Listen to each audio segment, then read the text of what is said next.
Paul Zilis. Thank you, Mayor. I invited Paul Zilis here tonight. Paul's our special counsel to the town with regard to matters related to Superior's various water supplies. He represents the town in matters regarding our water rights, including adjudication of water rights, plans of augmentation, and water transfers in our water court, appeals to the Colorado Supreme Court, acquisition sales, and any other water-related issues.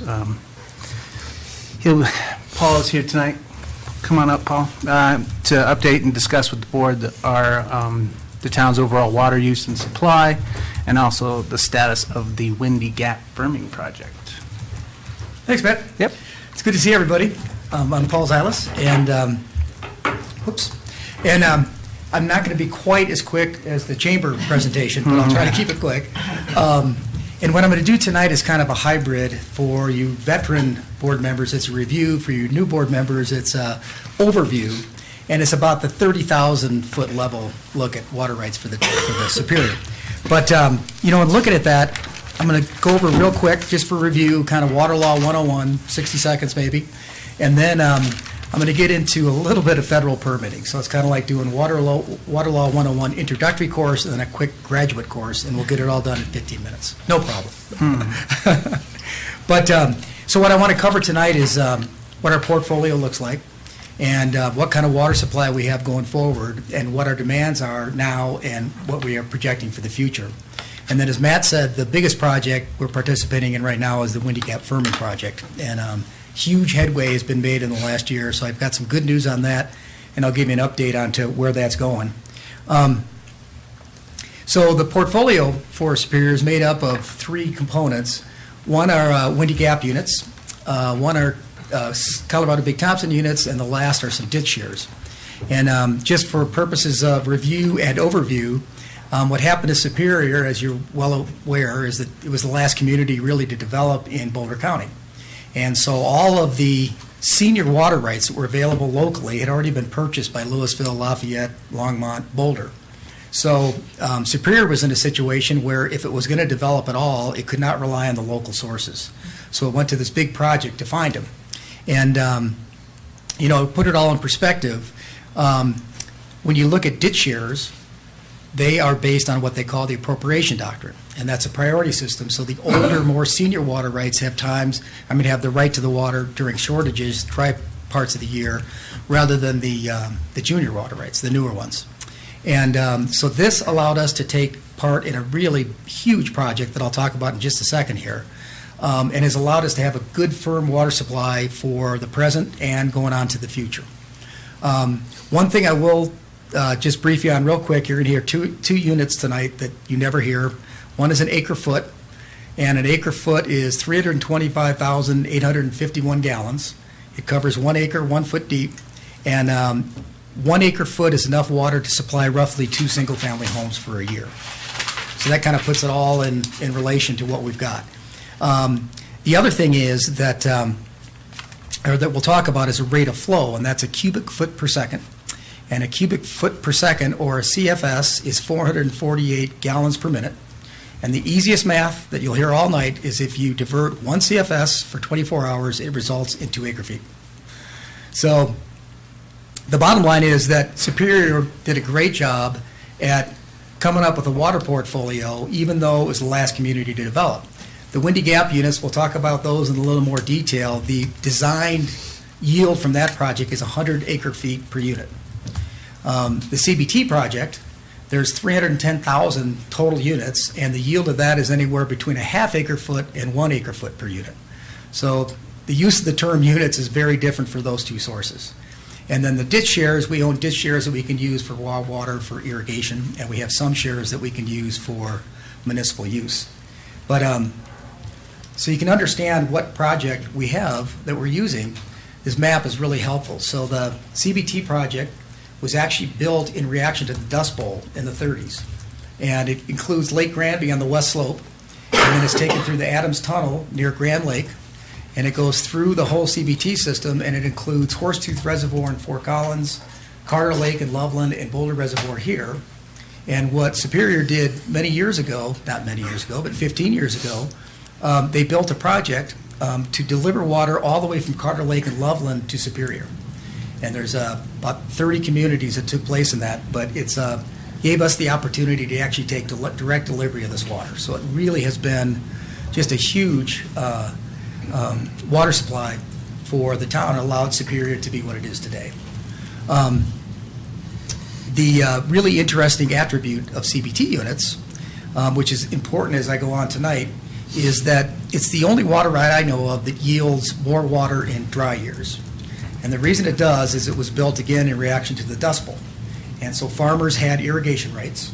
And in dry years, that didn't yield enough water. So you get more water in dry years. In wet years, as a supplemental source, they figure you need less water.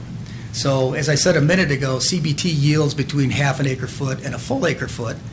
And when things get most interesting for Superior in wet years, because suddenly that yield is cut in half. And we'll talk about that in more detail as we go on. But that's the overview of the whole system. And by the way, I'm going to cover a lot of ground tonight, so please feel free to interrupt with any questions. So the good news for Superior, I'm going to go through real quick of how much water we use. Since we reached build-out, it's very interesting along the Front Range, and Superior is no different, that people have started conserving water more. Since the drought in 2002, you've seen the use by individuals in single-family homes decrease quite a bit. So despite building a lot of new homes, the water supply has been pretty steady for potable water. It's been, this year was only 1,369 acre feet. 2012 was 1,500 acre feet. And one thing that's really important to understand for Superior system is that potable water is used for indoor use and for irrigation of residential lawns. So it makes a lot more sense in 2012, where we had that really dry year, that you'd use more potable water. But it has made planning really, really easy for us so far until the town center starts coming online and everything, because it's been a pretty constant demand. This is just a graphical depiction, and as you can see, it's by month, and those are the last 3 years that it's been really close every year. And then even as you go to the really long term, once we reach build out, it's been right about that 1,500 acre foot level. So we've got a really great idea of what we're using now. And then, the question coming up is, what are future demands going to be? And I'll give you a little preview that Superior is probably in better shape than most communities, that we really could have all the water resources in place to at least come close to reaching build-out, which is an incredibly fortunate situation. Paul? Yeah. How does Superior compare acre-foot usage on average to other communities like Louisville, Lafayette, Boulder, and all that? It's all directly tied to population. So per population? Yeah. So it's a per capita use, and the per capita use right now in Superior is about 4/10 of an acre foot per home. And that's really very consistent with Erie. I represent Erie, so I know all their numbers really well. And they use about 3,500 acre feet a year. It's a bigger community, and they don't have the reuse system, great segue, that I'm about to talk about, to make reuse water available. They just built it, so they're getting that in place. And one of the benefits of Superior coming on as such a recent community is that there weren't the senior water rights available, but it allowed Superior to design an incredibly efficient system. So we have a great reuse system where we reuse Windy Gap water, and we use that for our parks and open space. And I should note that one of the biggest differences, besides the volume that you get per unit, the Windy Gap water is unique because you can reuse it. And a little known fact is that about 90 to 95% of water you use in your home actually returns through your wastewater treatment plant. And so we've got a sophisticated system to use that water for irrigation. Does that answer your question? Yeah, just on average per capita, are we about the same usage as other communities? We're actually probably a little more efficient, to Good. be honest. And I think, again, it's a newer system, and we've got a highly educated population, and I think people have been conserving. Yeah. Thanks. So the non-potable system is a lot like our potable system. There's some variety depending on the year and the climate. But as you can see, in 2013 and 2014, it was almost exactly the same. And we get our water both from reuse, and again, that's only from the Windy Gap. You can't reuse CBT water. And then we have the raw water, the ditch shares. And we try to use both, and we use about 500 acre feet a year. Can I? Sure. How do you know you're using the Windy Gap and not the CBT? You know, what you do is a monthly accounting. And the beauty of being in that big integrated system, so, you know, Windy Gap and CBT are coming through the exact same facilities, is that every month I can tell the Northern Colorado Water Conservancy District how much water I'm going to designate for Windy Gap and how much for CBT. And then your account is debited accordingly. And so why with CBT can you not reuse it? It's in the water decree. There's no right to reuse. Okay. Yeah, so the CBT system, a little bit of history, when they built it, again, in reaction to the Dust Bowl, I mean, it was very sophisticated engineering, and they were very reliant on the return flows by the irrigator. So, you know, use it upstream, the return flows go, then the next guy uses it and take it all the way to the state line, actually. So it goes downstream. Yeah. And then the Windy Gap project, it was built as an add-on to the CBT project. And it's a much smaller project. It was built by 7 cities, and now there's 15 cities that have rights. But it was a more junior water right, but it's got the right to reuse. So it's a really important component of our system. And by the way, there's going to be a tour again this spring of the whole CBT project and the Windy Gap project, and I highly recommend it. Some of the board members who were on the bus with me one year. But it's really, I think, a good education. When would that be? I think this year it's going to be in May, but we'll have information coming into the town. After the road opens. Yeah, yeah. And they do both the East Slope and a West Slope tour. Okay. Because, and even the West Slope tour takes, what was it, Joe, 10 hours? Yeah. Yeah. But it's really, really educational, I think. So then again, looking at the water use, as I said a minute ago, you know, Superior is very fortunate that it's been pretty consistent. And with the non-potable water, it's directly tied to how dry of a summer you have. 2012, believe it or not, was a hotter and drier summer than the drought of 2002. And the town staff has just gotten better and better at being efficient with the irrigation water. So we're really maximizing that. So looking at going forward, the state of the water address for 2014, right now, or as of November 1st, which is the beginning of the water year, nothing could be simple here. So you have the beginning of the water year, you got the calendar year, and then you have 2 water years. But let's start on November 1st. We had 1,456 acre-feet already stored in Lake Granby. So that is about enough to meet potable demands.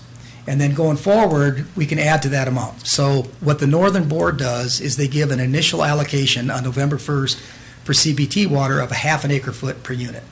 And then they kind of look at how the season is progressing, and they do a supplemental allocation in the spring. So we still have to wait to see how that comes out. And then the Windy Gap water, that hasn't pumped yet.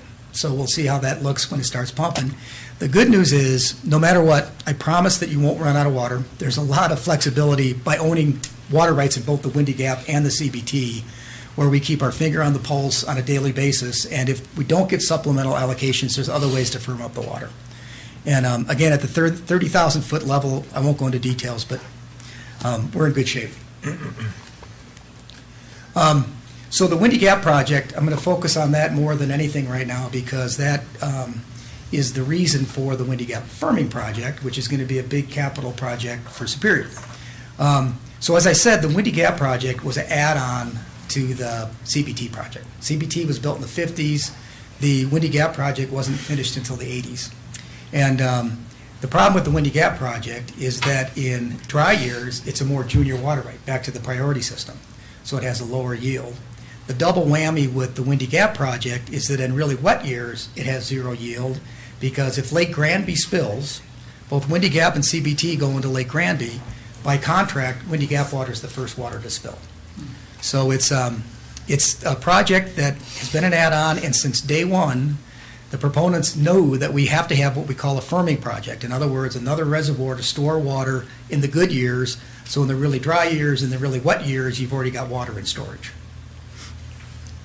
And I just went through that. But it really is a big deal for Superior, and I'll show you some numbers here in a minute. Can I ask you one other question? Yeah. So where has that water been going when it isn't being stored in a facility or in a reservoir that we don't have right now? Where is it going, and Yeah, just let's start there. You know what, that's a great question. So what happens is Windy Gap is a pumping project. And like last year in 2014, they never pumped because Granby was spilling. And so it just goes down the river. It goes down the Colorado River, and it's just a shame because everything's in place except for that second storage reservoir. So who gets it? That was my next question. You know, Arizona. what's that? Arizona. Yeah, Arizona gets it, Las Vegas gets a little, no, so it's, especially in the really wet years, there's not enough use on the west slope for it. So it's great rafting flows until the state line, and then it goes to the other Colorado River compact states. So will this make an impact in any way downstream? It will allow us to divert about another 60,000 acre feet a year, which in the big picture is very, very little because, again, what's really interesting is that because Windy Gap is a more junior water right, the Windy Gap firming project will only pump in the peak of the spring runoff anyway. So it's not like we'll be, depleting the Colorado River in August. And I don't know how much you guys are aware of the water politics in Colorado, but the west slope versus east slope, I like our brothers on the west slope, but it really is the Hatfield and McCoys. And, throughout the permitting process, it's been a real struggle. But we're getting there, and the west slope's actually going to get a lot of benefits. I'll get into that in just a minute. But anyway, so the Windy Gap firming project is just going to be a big reservoir, about 90,000 acre feet. And again, what it's going to allow us to do is in the really good years, those years right in the middle, you store more than 100 acre feet per unit so that it averages out to around 100 acre feet per unit on a reliable, firm basis. And it's been in the process. This is kind of a shock, but water moves at glacial speeds since 2001. And there's 13 participants, of which Superior is one of them.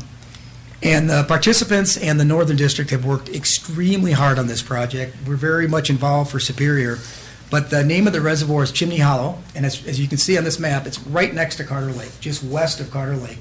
It's an off-stream reservoir, so there won't be any riparian habitat lost. And the participants actually bought the land probably 8-9 years ago. There was a deal to be had, Hewlett-Packard owned it, and it was one owner, and so we were able to actually purchase the site. So we're way ahead on that with the way land prices are going up now. One other thing. Yeah. Is there going to be a pipe that goes through that berm or Yeah, the... yeah. So I don't know, that'll it's not a connect berm, it's a huge Yeah, well, berm. it's a big berm. Yeah. But yeah, so there'd be a pipe that connects it to Carter, and then that water is directly available to us through that Carter Lake pipeline. It's called the Southern Water Supply Project.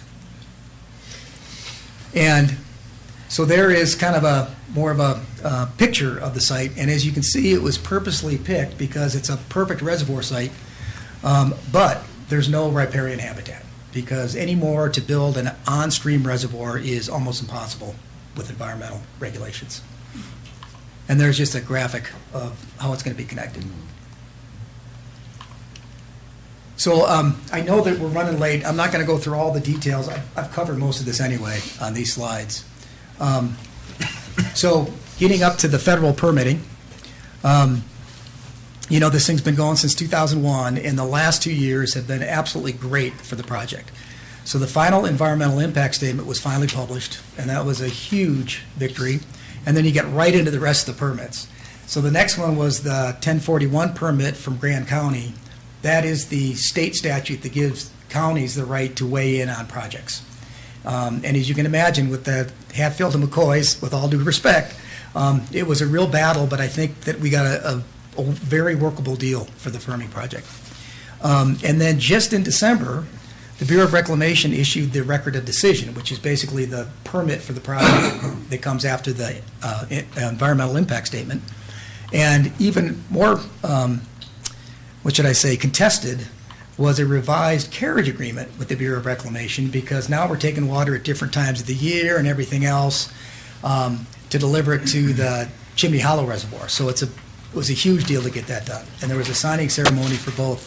It's called the ROD, Record of Decision, and the carriage agreement on the same day in December. And there was very positive press from both the West Slope and the East Slope, because I think Northern and the participants worked really hard with the West Slope to get something that works. So going forward, the 4 remaining permits that we still need to get is one thing called a 401 certification. That's a water quality certification from the state, from the Water Quality Control Department.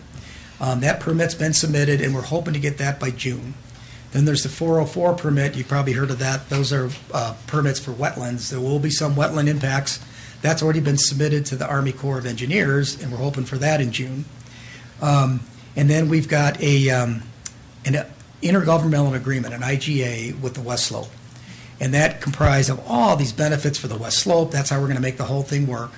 One entity is held out on signing it. It's known as the Colorado River Water Conservation District. That district was formed back in reaction to the CBT project for the history lesson to protect West Slope interests. And the hope is to get them to finally sign off this month. They had a few more conditions, and I think we're really close on that. And then the fourth challenge is going to be we'll have to file a water application in water court to amend the decree to include the terms in that IGA, because there's going to be water release for environmental purposes. We're doing improvements to wastewater treatment plants, all kinds of benefits for the West Slope. Yeah. Sorry. No problem. So this IGA, is this something that the town of Superior will be signing? No. No. So it was signed on behalf of the participants by the Windy Gap Firming Project Enterprise. Okay. And it was also signed by the Northern Colorado Water Conservancy District and the municipal sub-district, which is Windy Gap, because it affects all of that. Thank Yeah, you. sure. Great information. So a couple of questions. One is that I know in December, as you said, it says here the feds commit $300 million for the water for the Windy Gap firming. Did they provide as much money as we thought they would? Does that mean we need more money, or is the money that we've already committed the amount I'm not of money sure what you're reading from. out of the Denver Post? That that's, it's funny that newspapers do a really, good effort to publish accurate water articles, but it's usually not accurate. Okay, so the only question I guess I have, and I don't expect an answer right now, but does this mean, is there any additional funds that we might need to provide, or we already budgeted all the funds that we need as one of the 13 participants in the Windy Gap firming project? So the answer is, again, I don't know what that article said, but what they did is they cleared the way for us to spend $300 million. Okay, because that, I read it both ways here, but it Okay. said the feds committed $300 million. Yeah, that'd be great. But feds allowed us to spend $300 million, million. yeah. Okay. And then will the water, when it overflows, I understand what you were talking about that, and then will this Chimney Hollow Reservoir go up and down Yep, every year yeah. based on if more water is overflowing from Granby? From Granby. From Granby, then we would release water, or somebody would release water probably out of the Chimney Hollow? So the way it operates right now is that Granby's the big bucket. It's almost 500,000 acre feet, and that's got CBT and Windy Gap, and that's operated just for those projects. Chimney Hollow, every participant's going to have its own little pool in there. So we'll have 4,800 acre feet that's ours, and we take it when we want it, we leave it there when we don't want it, and so that's how it'll operate. Can we make that into an indoor pool? We can have a little boating just in our section. Can we just put a little boundaries? Swimming section, yeah. Okay, all right, thank you. So, Paul, it's great to see you again. Yeah, good to see you. And I think you have an ability to take very complicated and, sometimes obtuse concepts and describe them in a way that's understandable to everybody. So, thanks for your presentation. I appreciate So, it. the two remaining permits, you said June, best case scenario. The IGA, do you have any timeline for that? Well, that one we're hoping to get signed this month. Oh, okay. And what happened with the River District is they had 3 conditions that were all met with the record of decision. They needed 3 additional little assurances. I won't go into detail. Okay. But now they want to have another bite at the apple for the power plant at Glenwood Springs that you've all driven by. What that does is that forces water down the Colorado River, which is great for the West Slope because it keeps all the flows in the river. So without going into detail, that's the last hang-up, but I think we're very close. Like, did you expect these 4 remaining, permits and IGAs by the end of 2015 to be? That's our goal. That is our goal. And then... And then what happens after that? Well, if we got just a minute, Yeah? 2 minutes. So what I did is I just made some brief notes. Now that we have the 4 big ones here, I think Northern finally feels like we can actually put a tentative schedule out for finishing this up. So right now, that's all the stuff, the four that I mentioned, the hopeful scenarios is done by November. And then they're going to put out a design RFP for the reservoir in May. They want to have answers by November. And then they want to have the design completed by August of 2017, agency approval by the next March, and then the construction would be from June 18th through June 21st. June of 2018 through June 2021. That matches what it said in here. Oh, there we go. Yeah. Sorry. Now, if we could just get the feds to pay us $300 million. I know. We'd be right up. Just one question Sure, for sure. staff is, and Paul, you might know this, is what is the ongoing budget impact of our participation in the firming project? I believe what we have budgeted is 14 million, 8 million of which we have, and then we'll need to finance the other 6 million. And to address that issue, you guys, on the schedule, I'm trying to get through this quick, but what Northern wants to do is review all of the financing options that are available for all the participants, starting this month through August, select a financing mechanism by November, and then the construction funding, the big dollars, will be due in June of 2018. So that's kind of the schedule, and it's been a very interesting process with 13 participants. Some can cash fund it, some want to go it on their own, some want to do group financing, and we've been working really hard to find something that will work for everybody. And I'll coordinate, obviously, closely with staff here to work through all that. So is it fair to assume, Matt, that by 2018 we'll have more than 8 million saved, I guess? Yeah, No? that's fair. Trustee Hanson. So I was having a conversation with a gentleman several months ago about water, and he does a lot of research on water and seems to be very knowledgeable about it. And he seemed to think that the way we use water, the way water is allocated, is going to change dramatically in the next several years. And he felt that the federal government was actually going to have more control of water and say how water is divided. And I wanted to see if you know anything about this, what your thoughts are on that. Sure. There's a lot And then of... what the Yeah. impact would be, if there is something out, what the impact of our participation in Windy Gap is. Sure. So there's been a lot, every year, bills come up in front of the legislature, and there's referendums and initiatives. There was an initiative for 2 years running. There wasn't one last year, and it's not there this year, but what he might have been referring to is what they call the public trust doctrine. And the public trust doctrine is where you'd completely change the water law system in Colorado. It would belong to the public, and then you'd have this process where it would be divvied up. And the reason I just can never see that happening is that it would strip everybody of their constitutional rights, because water's treated as real property. So you can't just take the water rights away. And I don't know what the gentleman was referring to, but yeah, the federal government is taking more and more control of water resources in Colorado through the Endangered Species Act, and through operations. And the big one is the Colorado River Compact. There's 7 states, and maybe that's what he's referring to, that the feds are really getting involved in making sure that the 7 states are getting their fair share. But the bottom line is, for the Windy Gap Firming Project, I think this is really interesting, is that Northern, who I think is a really good organization, did a bunch of computer modeling, and they took a lot of that into account, I should say. And when you take everything into account, under their best estimates, the 15 units will not yield 1,500 acre feet, but it will yield 1,283 acre feet, which is still fantastic. It's 85 acre feet per unit.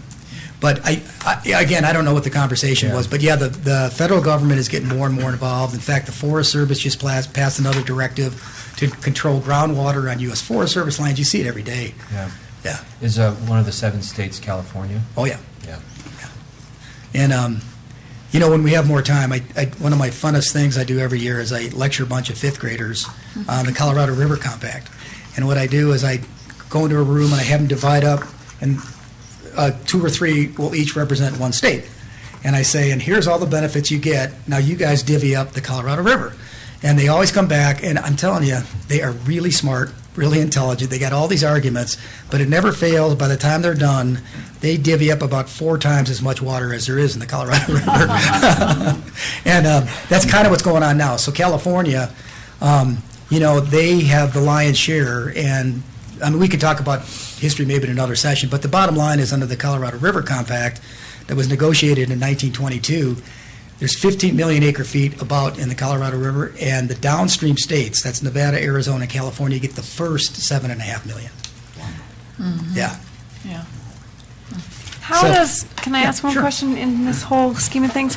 How does the snow melt come into effect in this? You know, snow melt is the source of water for all this. And so, you know, what's really interesting right now, 2014, as we all know, was a huge snow year.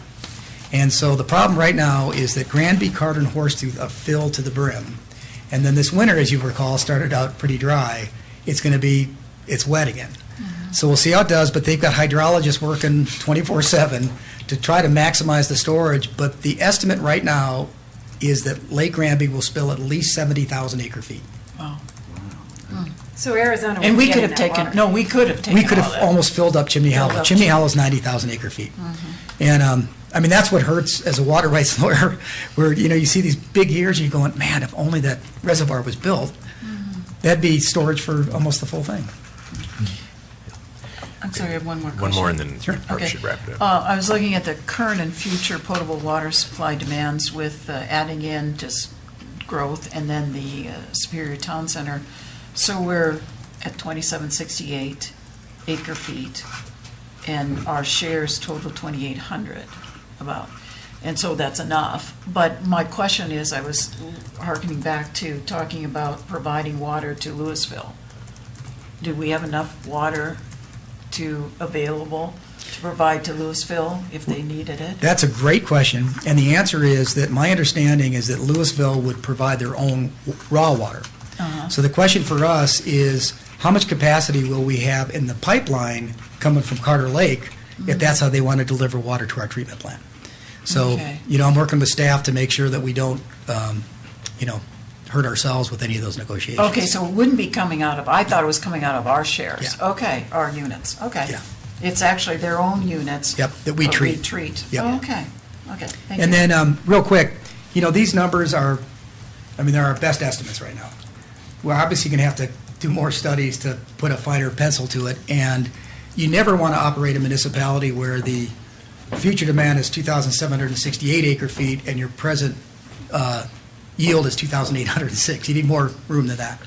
And it also points you guys to how important this Windy Gap firming project is. Out of that total, 1,283 is relying on getting that project built. And then just real quick, the non-potable is the same thing, where our demands could be 843, and with our current yields, we'd have 931 acre feet. Thank you. Okay, thank you very much. Yeah, my pleasure.